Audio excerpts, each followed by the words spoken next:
this is the second part of this European Young Innovators Festival 2021. And I welcome you very much to our session, which is called "It's the End of the World as We Want It." That's a really interesting topic, and it's a lead-in into looking at two sides of digitization. One is the side where the digital technology starts actually to work on our bodies, work on the way we are materially, biologically living.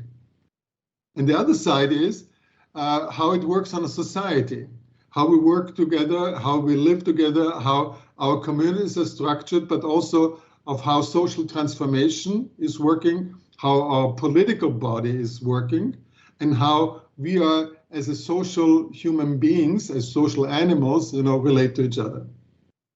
This is the topic, and this is the range of things which we talk about this morning. And I'm very blessed and very happy to welcome both Alex Casson today, this morning, and Ilona Otto.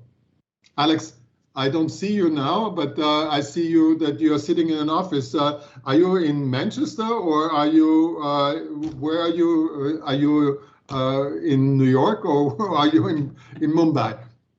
I'm in Manchester. I am at home. This is my kind of home office, as it were. Okay. And you are in Manchester, and you are at the University of Manchester there.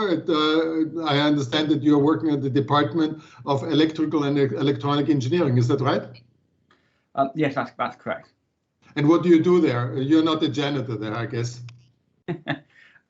So I lead what we call the non-invasive bioelectronics group.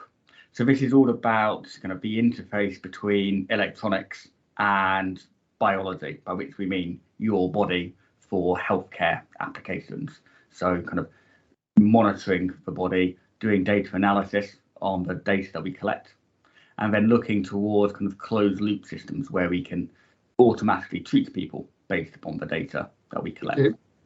So that's really interesting, because we're having the bioelectronic systems. A lot of people fear the invasiveness, and a lot of the imagination always goes how to plant a chip into your brain, and then the brain starts be operated by the chip, and we change our entire consciousness and awareness. So why don't you just take it away and tell us your story of where you're traveling now in your research, and also what you see in terms of the impacts. Are you ready? Yes. So you have a number of slides, and you can show the slides, and let's start. You have about 10 to 15 minutes. Please go ahead. Well, thank you for inviting me and for that introduction, and to all of the attendees for coming today. It's really exciting to speak to you. So yeah, my background is in electronic engineering and doing that for healthcare. And electronics isn't always the first thing that comes to people's minds when they think about healthcare. But actually, because there's huge amounts of electronics in modern healthcare. If you go to any hospital, you'll see many medical devices, all with some form of electronics in there. Over the last 10, 20 years, we've seen a big shift to electronic health records away from paper-based systems.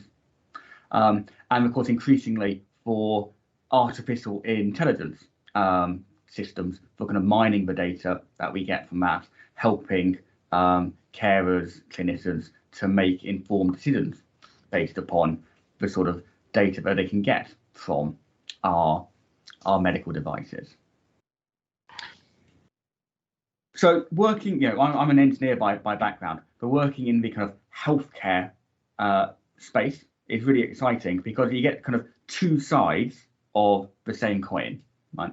One side, and what we've got on the kind of screen here, is the technology push angle. So us trying to come up with innovative things on how do we make our devices smaller or lower power or whatever. And on the other side of the coin, of course, we've got the clinical pull.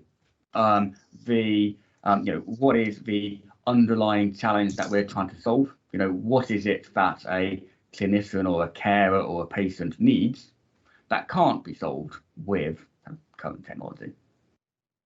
So I thought I would start off just with a few words about the technology push side of that coin.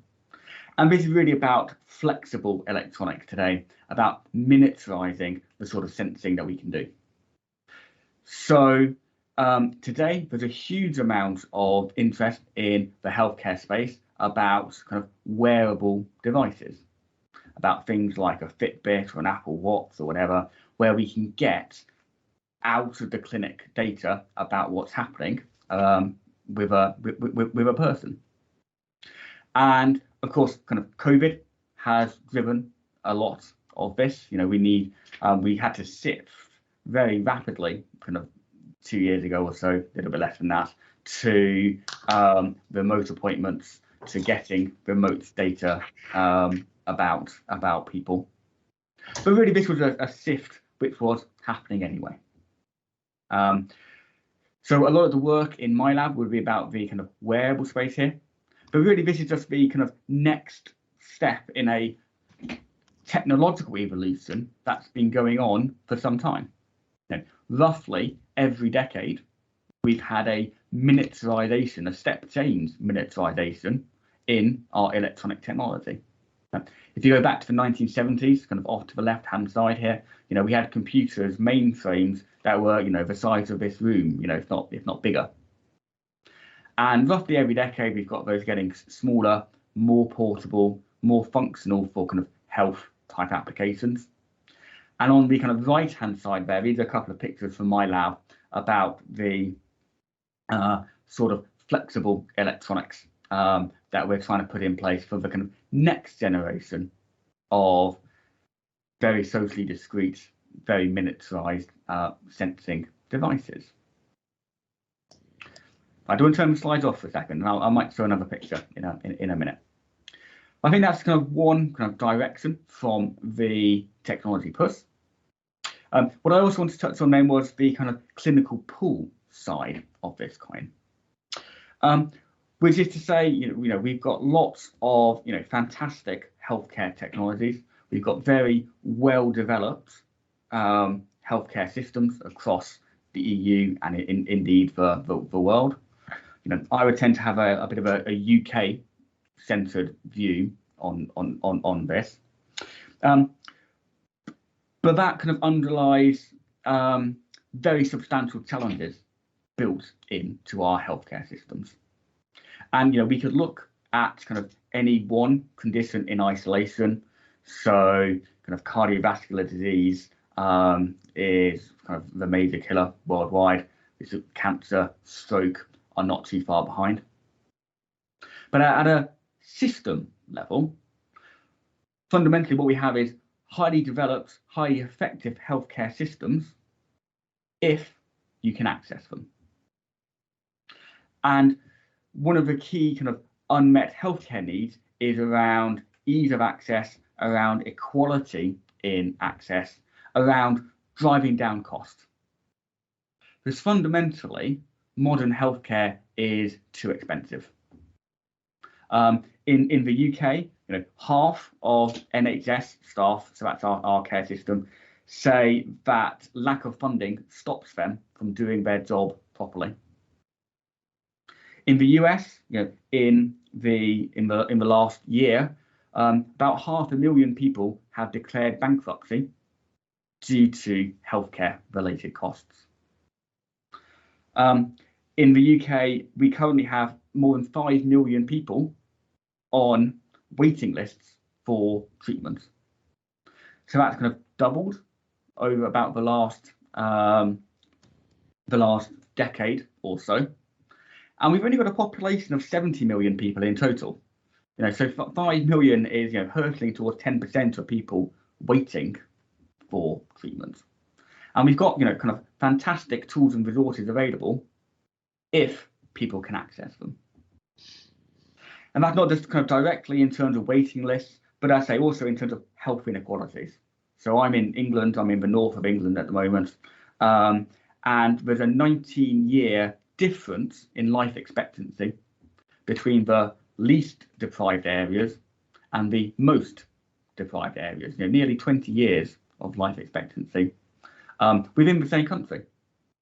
Never mind kind of considering how that maps across the world to all of the different populations that we have present.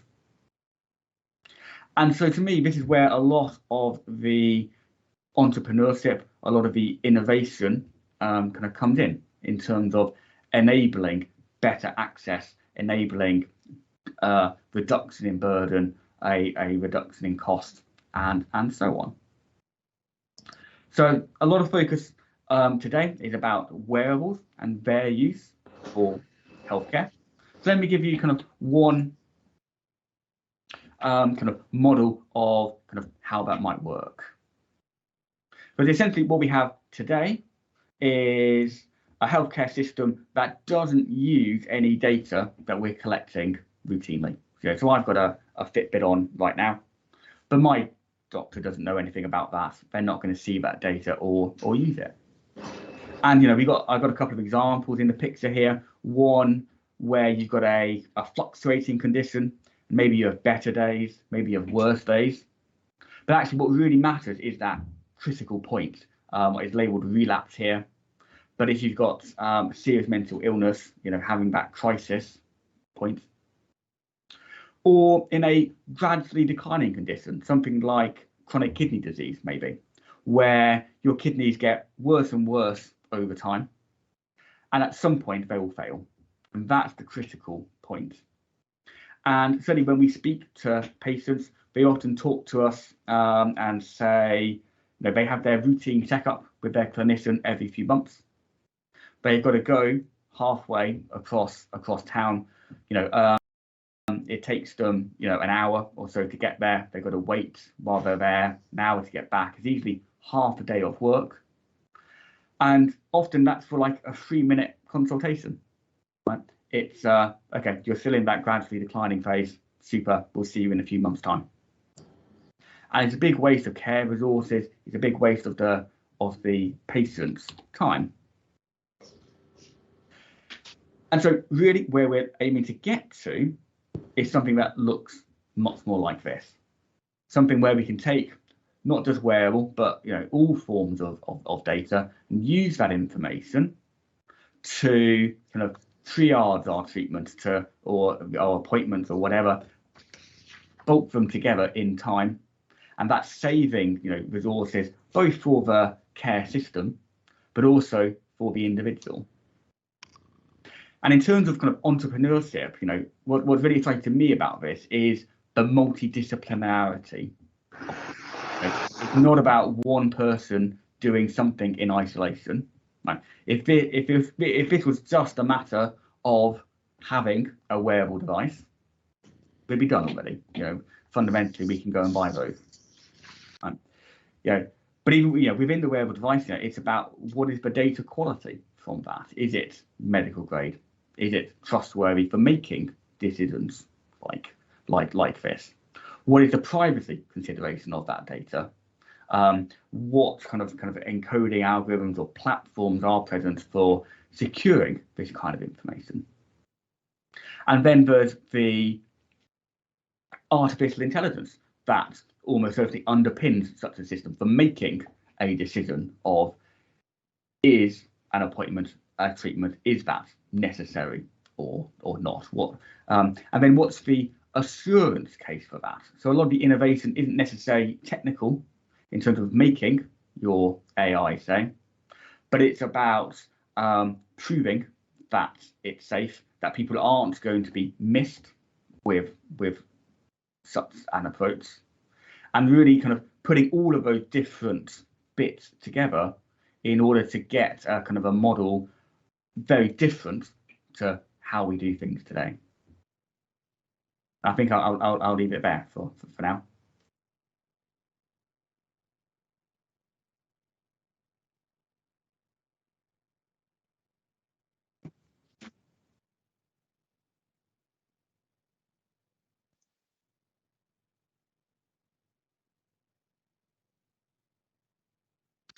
Sorry, Thank you very much, Alex, for this intro.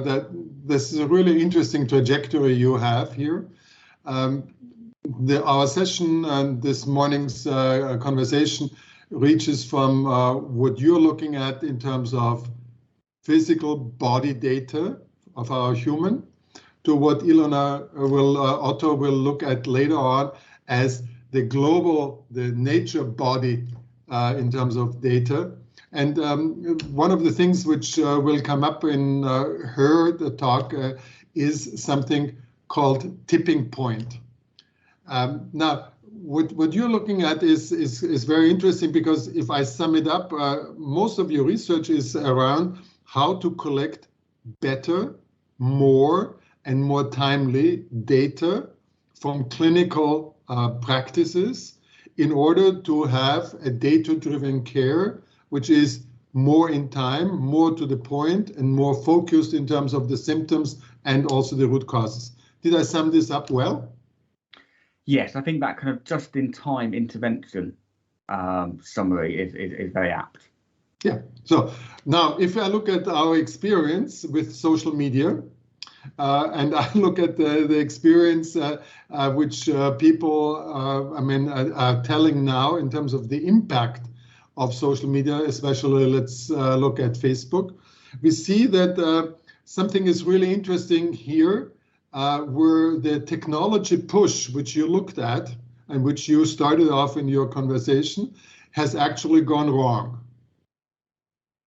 What is it? And here we have, the testimony in front of, the House of Representatives in the US, and also the European Parliament in the last while, from whistleblowing people from Facebook. And they are telling a story of how the technology push has not just gone wrong, but how the entire organization built on that technology is actually, going into the wrong direction. So let me look at now at the work you're doing in non-invasive bioelectronics.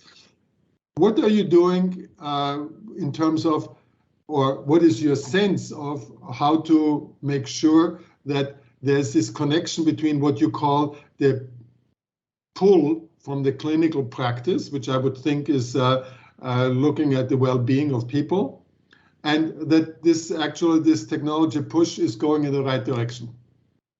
Is this a fair question? Oh yes, I think it's definitely a fair question. And often what we say is, the technology by itself isn't the bottleneck. Often, making your wearable device, say, is a necessary but not sufficient criteria for really making an impact in this space. I think we've seen a lot of these sort of questions come out, particularly with the artificial intelligence aspects of some of these sort of approaches, and really making sure that when we evaluate our systems, we evaluate them holistically. So let me focus on that AI case to be tangible in an example.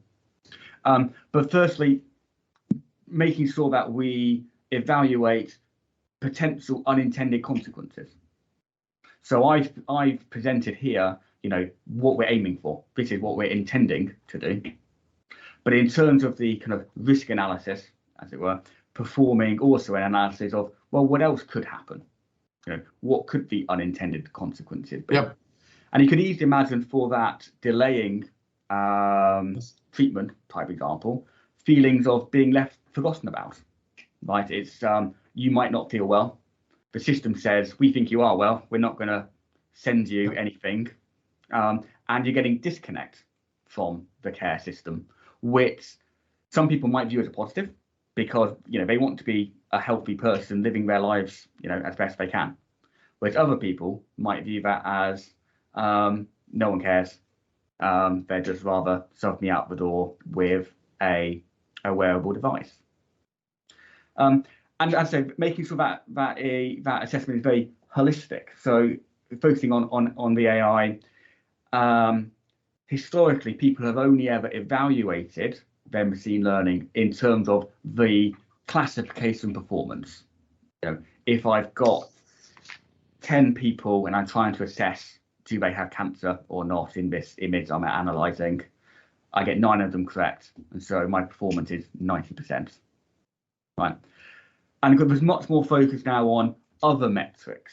So looking at things like bias, right? So making sure that the input to that is coming from a wide different range of ethnicities, of social economic backgrounds.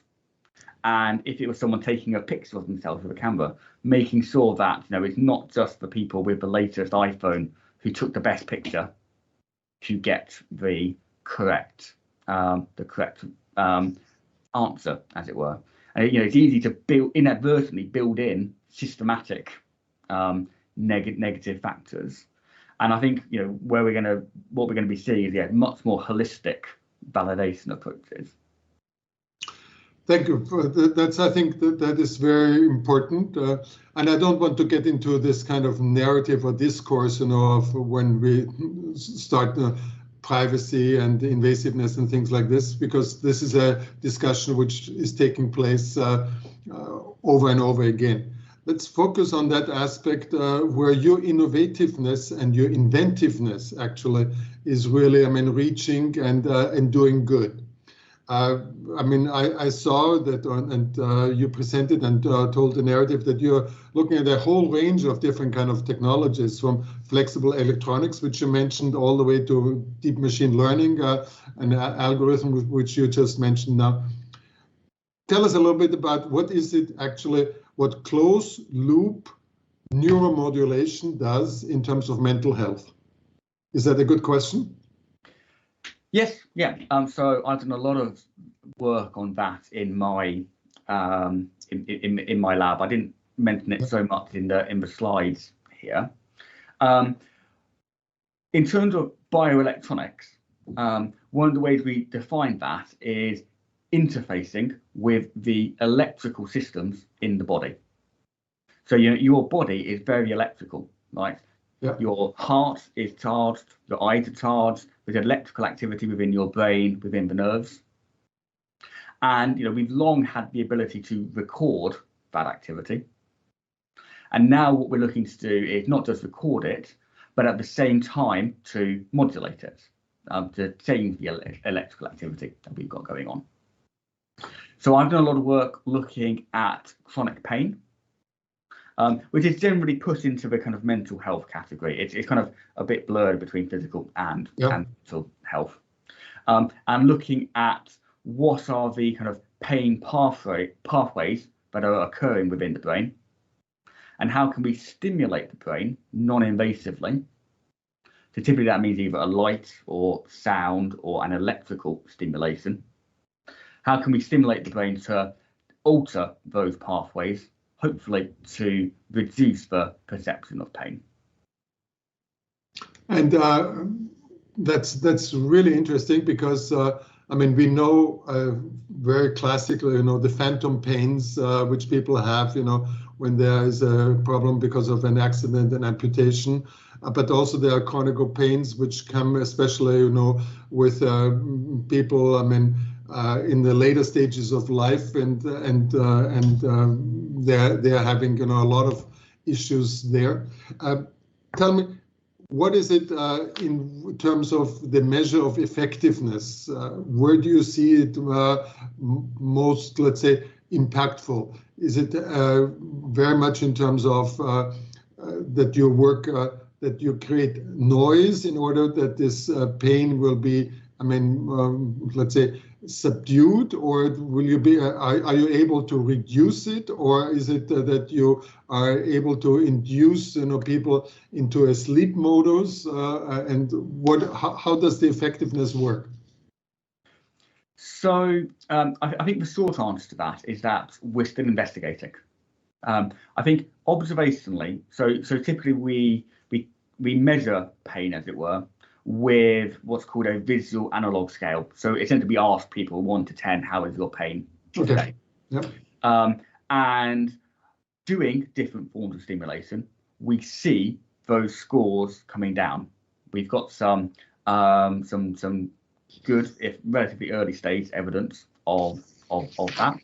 And the effect size is kind of roughly equivalent to that of kind of paracetamol. But what we also find is that it's very variable between different people.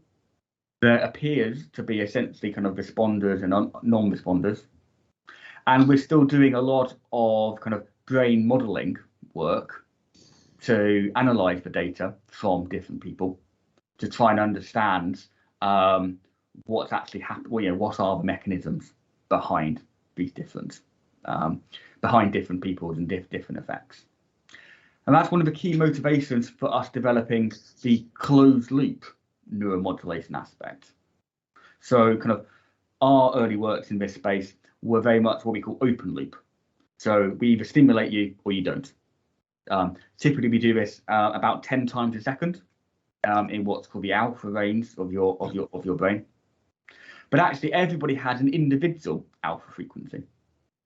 And so what we can do now is we can measure that, adjust the stimulation to match you, or deliberately not match you, and see what performance we get. And okay, this is really giving us. Sorry. Yeah. So that's really interesting because that helps, the personalization of the treatment. And now I understand also, I think, how you explain the closed loop neuromodulation in terms of that it individualizes also the intervention. That's a very, very interesting topic. Would you mind if I switch to a completely different side of your work? Yeah. And that has to do with let's say, we are looking at this now in the context of the European Young Innovators. And a lot of a lot of young people know what wearable technology is doing and able to do, from wristbands all the way to, smart jackets and smart textiles. Just give everybody who is listening now a reading of what are open opportunities now from your side of this. Obviously, the miniaturization of electronics is creating a lot of things, together with that electronics becomes more powerful and it becomes more cheap. Therefore, you can have it ubiquitous, and it becomes pervasive in that sense. But where are the, let's say, currently the limits, and where are open opportunities also for young innovators to use wearable technology and maybe have their own ideas of how to create applications of it? Yeah. So from the technology push side, I've got a picture on that if you want to kind of bring the slides back up. By far what I get asked for the most is better battery life. Particularly when we speak to nurses, the people who have to actually charge some of these devices, kind of getting a day or so of battery life really doesn't kind of cut it. The kind of second bit of feedback is one of the devices just fall off. Not so much necessarily for the wrist-worn devices, but for the more kind of stick-on plaster type devices. People spend a huge amount of time trying to keep those onto the person.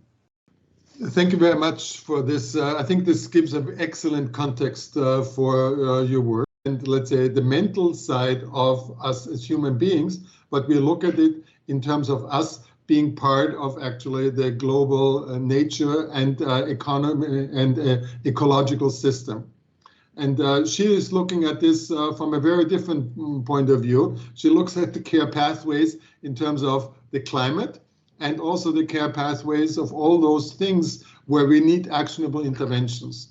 Ilona, is this a good way of introducing you? Yes, thank you. That's an excellent way.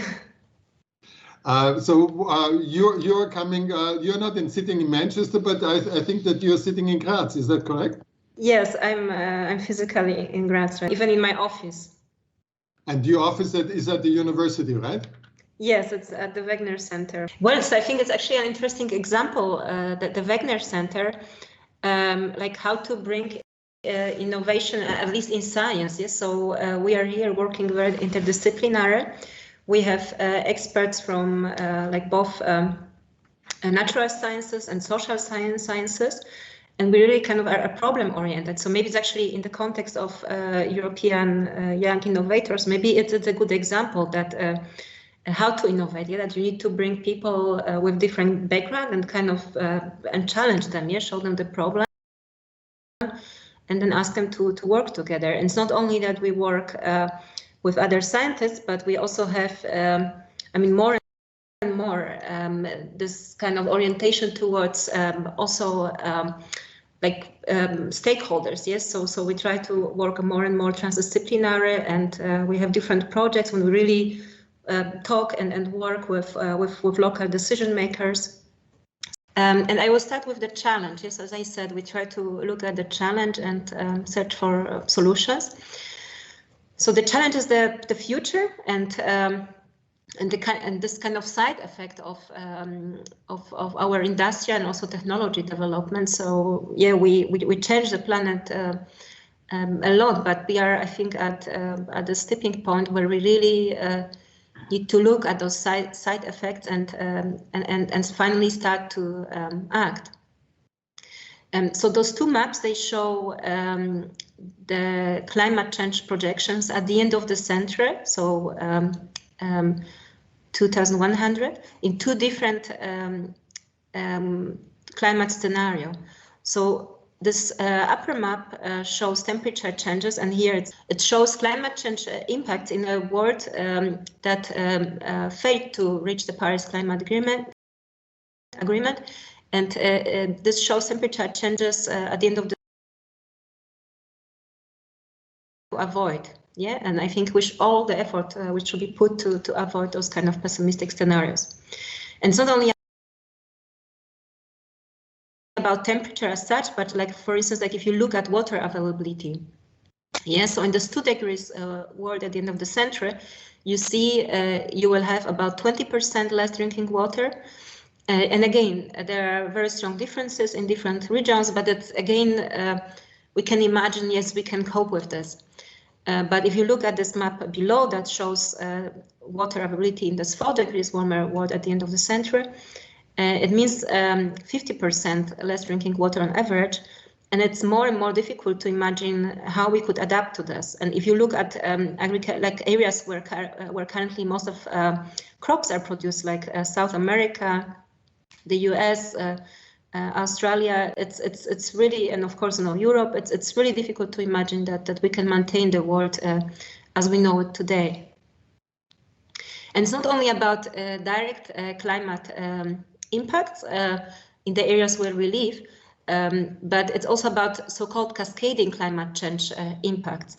Yes, so we already know by now that climate change is already cascading also to Europe through international trade networks, stability and conflicts, but also finance and business networks.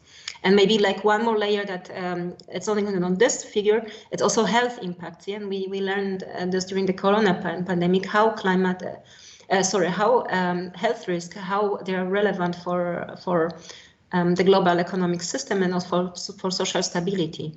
And we already know by now that climate change is going to exacerbate the existing health threats. Yes, so for instance, like kidney disease that was mentioned in the previous presentation. Like also, yeah, time spent outside, yeah, in a kind of warmer and less pleasant world. Of course, we can imagine we'll spend less time outside. And also mental distress, yeah, and this is something what we don't talk about it so much. But all those kind of cascading climate change risks, they will increasingly affect our life and also our economies.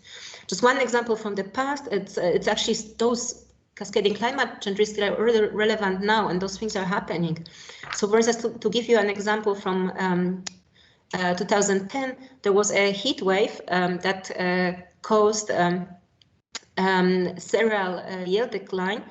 And in the same year, there were also excessive rainfalls in other world areas, in Pakistan, that at the same time also led to cereal yield decline. And that year, the international food price of cereals increased so much that it led to it led to like lower food affordability for people in many world regions, but it also had that time like real impacts on the customers in the UK. So that year, for instance, the number of customers of food banks in the UK, so people who need help, they cannot afford food, increased that year. Actually was in 2011, sorry, just 1 year later, increased by 50%. And it's not only like impacts kind of direct, but also there was this on this figure we see the historical changes in the CO2 emissions as a rate of change. So whether the emissions were increasing or decreasing every year, and these are the historic changes and the future. Yeah, so to get on this Paris compatible pathway, we need to get on this purple curve. So we need to halve global emissions by 2030 and get to zero net emissions by 2050. And it means a change of 7% less emissions every year. So every year less emissions than the previous year. And actually we witnessed such a change last year. So it was an impact of the corona crisis that the global emissions decreased actually globally around 6%. But this year those emissions increased again. Yes, so we are kind of on the getting on this red curve here. That means global warming of 4 degrees at the end of the century. And it's a huge challenge how to get there, and it's also about those social tipping points. Yeah, because like if we talk about a rate of change of 7% per year and more, we are getting to non-linear systems. Yes, so it's not about maintaining the world more or less as we know it, but it's really about radical changes. And there's also something interesting. What we see in this figure is this historically such rapid rates of emission reductions were witnessed in periods of social collapse, yeah, or social unrest, and the same with Corona crisis, yeah. And the question is, can we get on this curve, on this Paris compatible curve, in a kind of more peaceful way, a way, and also to kind of a way that also does not compromise human well-being. And it's also quite obvious that market forces will not take us there, yeah, because there are still like lots of fossil fuel resources that are underground, and we can continue our fossil fuel run economy for many more years. So we need other types of interventions. This figure shows the sources of global greenhouse gas emissions in different sectors. So of course energy is dominating here. But it's not only energy for industrial purposes, but also transport, aviation, shipping, energy use in buildings, and also agriculture and forestry, of course, plays a very big role. Yeah, also cement or chemical production and waste. Shortly also about the carbon footprint of the digital technologies that we are talking today a lot. It's at the moment not so bad. So here you see average CO2 emissions of an average person in Germany, and I think Austrian citizens are very similar. It's about 12 tons per year, and currently digital technologies contribute to only like less than 1% of the carbon footprint of a person on average. However, as the role of digital technologies increases, you can expect there will be a big rise here in the emissions. And also, like if you look at the goal, yes, so a Paris compatible world means about 2 tons per person per year of CO2 emissions on average globally, yeah. And if we think that 2 tons it's the aim, and already like 1 ton, almost 1 ton is coming from digital technologies, I think it's important to search for solutions that could decrease the impact of like this kind of carbon footprint of digital technologies. And of course, it's not only about the carbon or emissions, but also the use of different materials, yeah, and also rare metals, for instance. This is already now starting to be a crisis.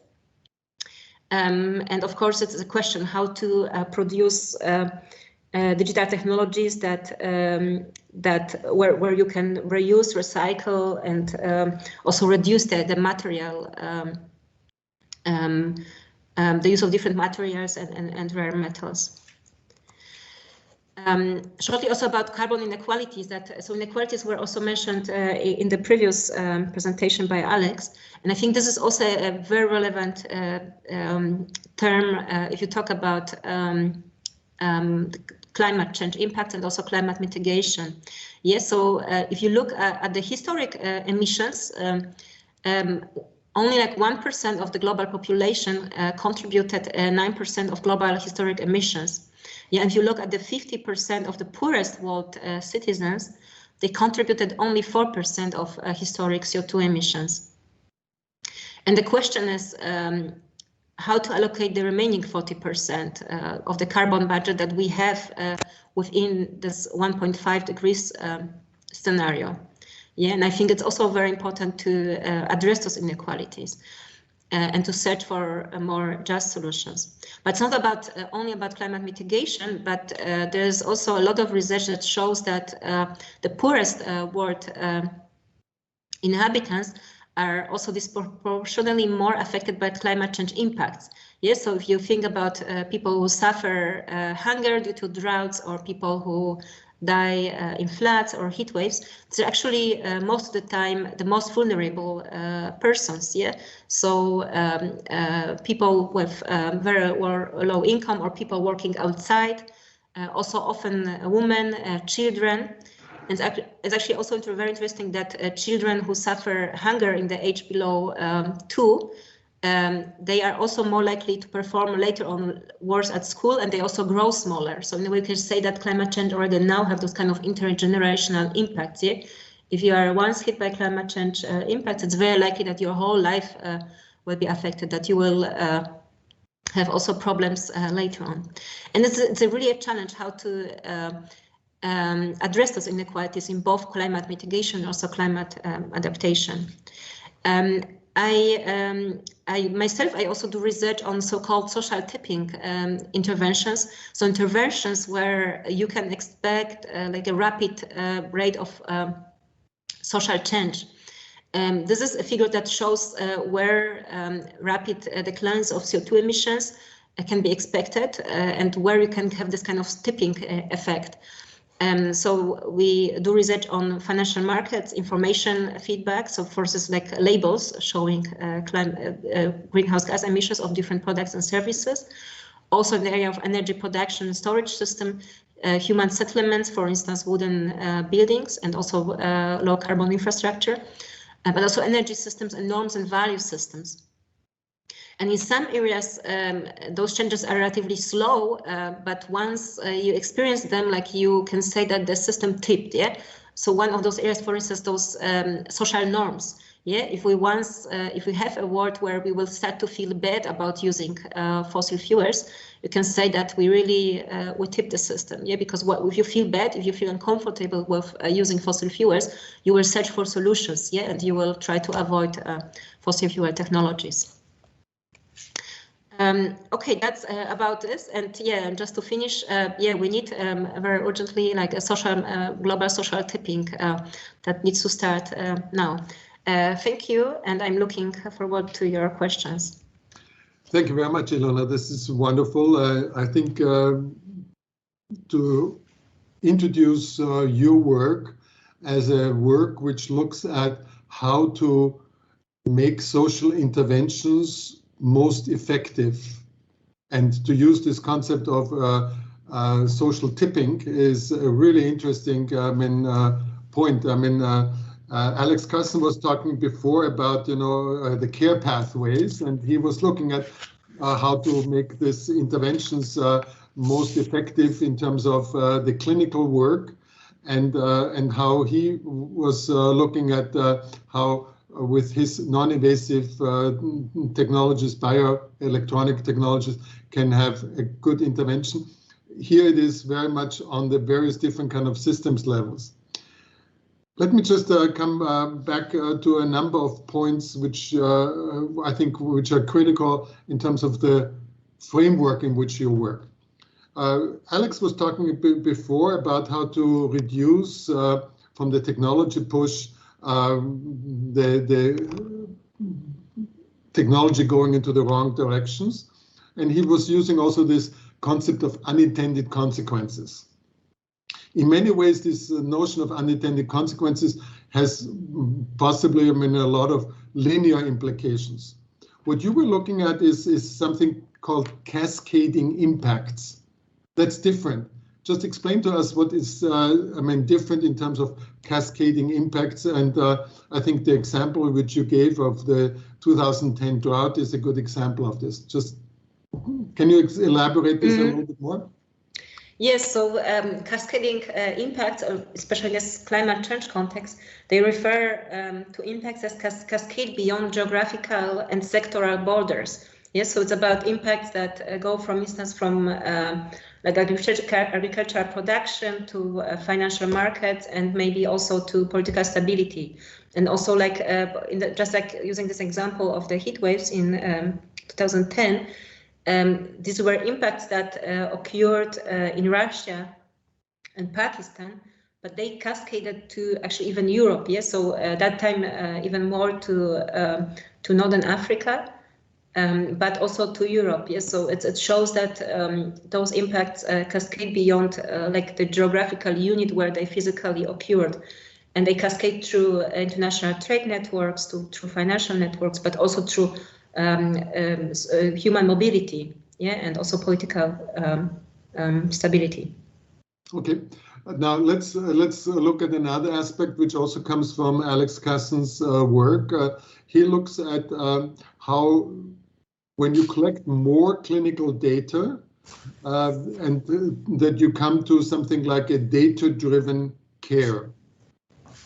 If you look at what you're doing is we are collecting a lot of data and climate data and meteorological data and things like this, but link now for us the collection of data to what you were looking at in terms of social tipping. Okay, so do we have to, let's say, use wearable technologies on Mr. Biden's body in order to have a better understanding of the social tipping in terms of American politics? Or maybe we have to link up all the Republicans and all the Democrats in the House of Representatives. What is it where you can see that, look at it in terms of really, I mean, out of the box thinking, what do we need in terms of collecting data to have the most effective, possibly rapid impact in terms of social tipping?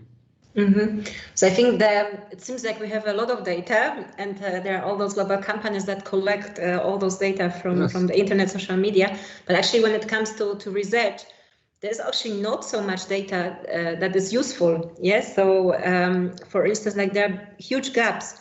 For instance, in socioeconomic data, like impacts or like, for instance, our consumption data. Yeah. Just to give you an example, I do also research on very wealthy persons, like what are the carbon footprints of like millionaires and billionaires. And these people don't exist in any kind of public database. Yeah. And you can imagine that if there's some someone, ringing to their door, like they never open their door and they are not there. Yes. So currently, like the kind of highest, like in public statistics, like persons with the highest income that are there, it's like people with about like 10,000 euros income, yeah, or maybe like up to 15,000 euros in some countries. But so of course, there are very wealthy persons, but those millionaires and billionaires are just not there. Yeah. Also, like data on human mobility, it's very difficult to get. And it's like more in cooperation, for instance, with some mobile phone operators that you can get data about human mobility, but such data is very difficult to get from public databases. And imagine like if you have like people moving after climate disasters, or if you have migrants moving from one country to another, and you want to ask the question, like maybe they are moving because of lower agricultural production and maybe some droughts or heat waves. And there's no way to test that. Yeah, so it's very difficult to get actually good data. So I don't think, well, there are also such ideas to like give maybe like everyone like a digital carbon pass and like really monitor everyone's behavior. maybe it's the way to go. I don't know. I think maybe it's not necessary. Like what I try to conceptualize at the moment, it's called social metabolic class theory. Yes, so I try to group people in different social classes according to their resource and energy use. And I think maybe it's not necessary to have like everyone in this database, but to have like sort of like an ideal type of person belonging to like a middle class. And once you know, or like a lower class or upper class, yeah. And then once you know what are the resource and energy use patterns within this group, you can also provide more targeted interventions. And maybe like one more issue is like what is completely missing now, but also those kind of feedbacks, yeah, like what are the impacts of my behavior on the global climate change, or like even of my company or the products that I buy. It's like no way. I mean, you can Google, of course, but like if you go to a supermarket and you look at different products and services, there's no information about carbon footprint of those services. And I think this has to change, yeah. And there are more and more products that have this label of zero emissions, but I think it must be more transparent. It's very interesting. Alex Casson's work is on closed loop neuromodulation. What you're looking at basically is closed loop climate modulation. Is that correct? Yes, you could call it like this. Actually, a good name. Yeah, that's let's take this as something, you know, which is also a possible result of our conversation here. That we look at this and I want to link you up to a project which I'm involved in, which we are setting up in Austria now, which is called the Green Data Hub. And the Green Data Hub is basically looking at how to collect the right data also for sustainability issues. But it's really interesting what you say is that there are huge gaps in terms of data. But what you were looking at now is again very much, let's say, systems data. I wanted to ask in terms of the young innovators listening in and participating in the festival. They don't want to wait for data which intervene on something which is very slow for the next 30 or 40 years in terms of human values and things like this.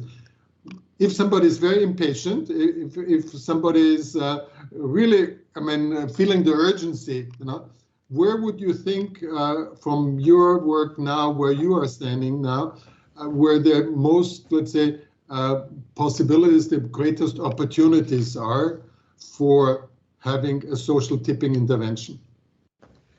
Yes, so those areas where you can experience very rapid changes are, for instance, financial markets. So like the divestment movement is an example.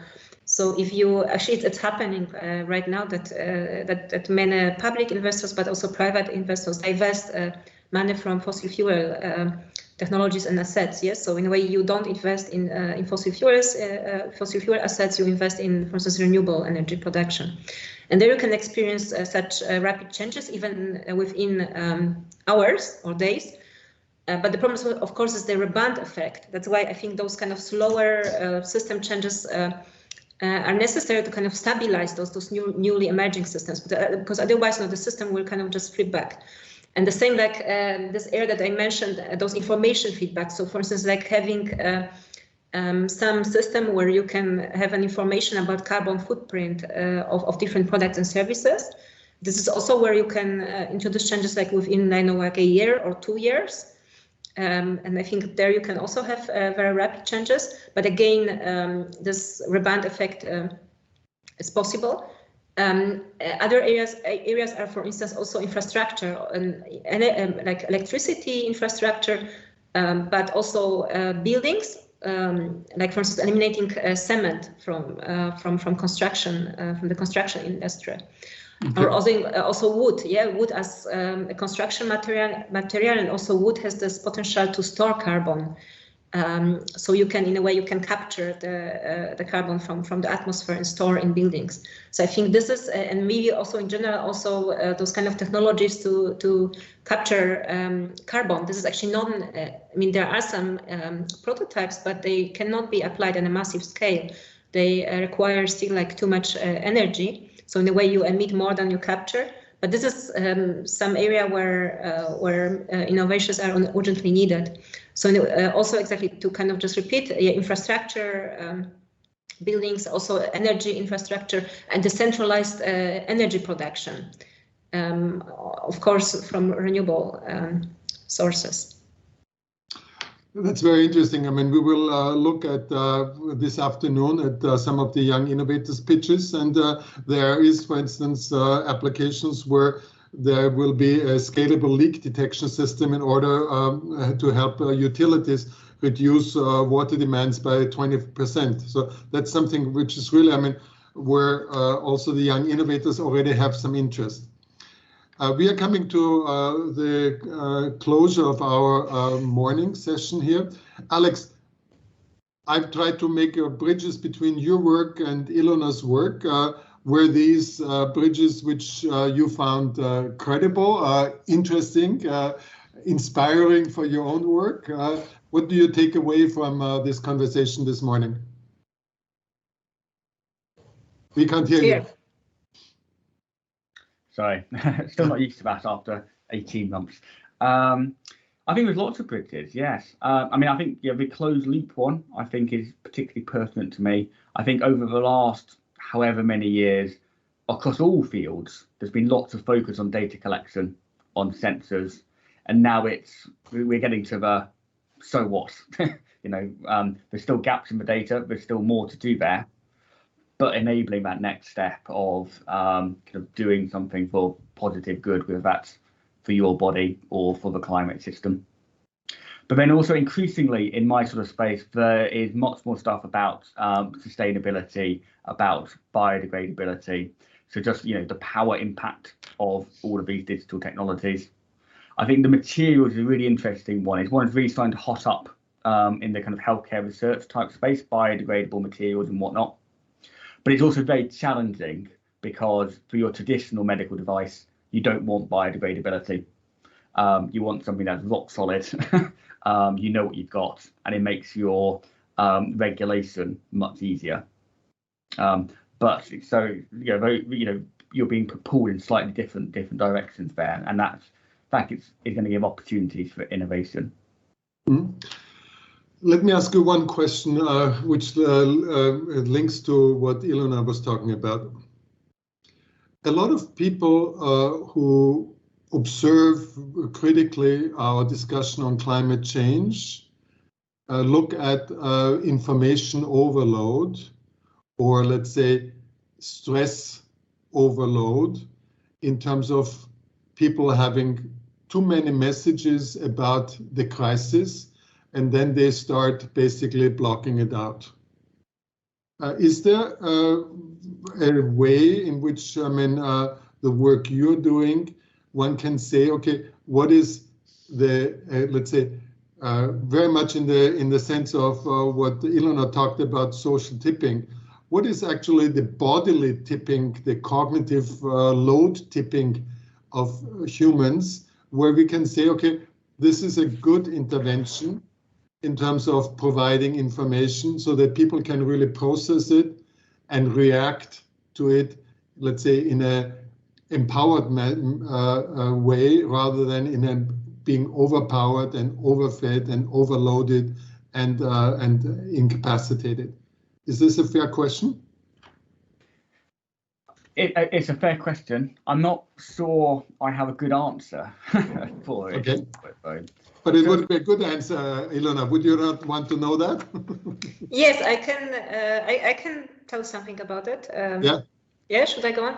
Yeah, sure. Yeah. So I also did some research on like emotions, like the emotional side of mitigation, and I completely agree with you that there are a lot of this kind of climate and global crisis messages, those kind of fear-inducing messages. Yeah, and also like. There are lots of publications about all the bad things that can happen, and I mean there are reasons for this. Yeah, like in a way, it sells better. Yeah, so you can publish more easily. You produce some research and some article on all those scary things that can happen. And actually, there's research in psychology that shows that actually fear, in many cases, has this kind of this blocking effect. Yeah, that you feel like you are not in control. Yeah, it's too much. Yeah, so you block it and you ignore this. So some way out is, for instance, to use more emotions such as enthusiasm, yeah, or also to create social networks and groups where people can increase their agency. Yes, so we have our individual agency, but once we create groups and organizations, our agency increases. So for instance, like just the example of Fridays for Future, yeah, you have one school child, the child is actually powerless, yeah, it doesn't even have voting rights. But if you have millions of school children on the street, they can even change political systems, yeah. So I think more of this kind of using those enthusiasm and showing the kind of positive sides of the transformation. I think this is important. And of course, but we don't want to sort of have some fairy tale telling. So it's important that all what we do is that it's based on fact and on science. But I think there are also many positive messages. Yeah, like for instance, climate mitigation has many positive impacts on health. Yeah, because like if you have this active mobility, you walk more, you are more on your bike, and also to if you use public transportation, you move more. Like the air quality improves if you have less fossil fuel or cars in the city. So there are those positive effects and those kind of positive well-being dimensions of climate mitigation. So I think yes, we should have definitely more on this side, and those kind of emotions of enthusiasm I think are extremely important. Thank you very much. I think what you did now is the best thing which you can do for an opening session for the European Young Innovators Festival, because you're just describing exactly what the purpose of this festival is, what the purpose is of the awards, and what the purpose of this session is today, and also of our conversation now. Alex, do you want to have a last word before we close off on what you take away from today? Because Ilona has already said very much what her takeaway is on this. I think the key takeaway for me is about multidisciplinarity. And we need what I would call team science and lots of different expertise. And a priori, I might have thought our two areas are quite different, but actually, we talk a lot about behaviour change in terms of improving healthcare. A lot of the interventions we have at the moment, they're not about giving you magic drug X or whatever. It's about trying to influence and change people's behaviours to impact their own health. And actually, we're coming from two completely different points of view, but the things we need, the opportunities are exactly the same. And yeah, that crossing traditional boundaries is, I think, where the opportunities are. That's very much also what the Wegener Center does. Ilona, you started off with this notion of multidisciplinarity, and you started off also saying, okay, how working in Graz is something really, where you can have international connections. What are you going to do in terms of next step in terms of helping the social tipping? Tell us one little thing which you're doing in the next 10 days on this. You're asking me? Yes. Okay, so actually we are working on a very huge Austrian proposal. It's a cluster of excellence proposal by the Austrian Science Foundation. It's actually what we aim to do is to bring together top researchers from Austria working on climate change and social transformation. And we want to establish like a research program for the next 10 years. And that would actually bring this expertise from different disciplines, but also in close collaboration with stakeholders. We also have a lot about like citizen science and citizen-driven data, and kind of exactly to close those gaps and feedback loops. So in a way to build like an Austrian level Wegener Center working on climate change and social transformation. So this is what I'm doing now a lot, and I hope it's just a proposal, but I hope it will be successful, but it also takes a lot of energy. I hope that you get a lot of energy from the European Young Innovators Festival and also from this morning's sessions. I think it's very, very apropos what we were talking about, and I hope that, and I would expect, and I want to offer you also the European Young Innovators Festival as a platform for continuing this work.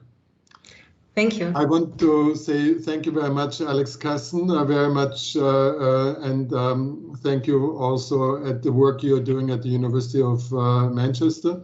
I think it's very important that we are having a European perspective on technology, and the way you looked at technology push and also the clinical pull gives a very good way of looking at how we are basically, I mean, always trying to see how social needs need to match technology, and how technology needs also put in a good track for the making positive social impact.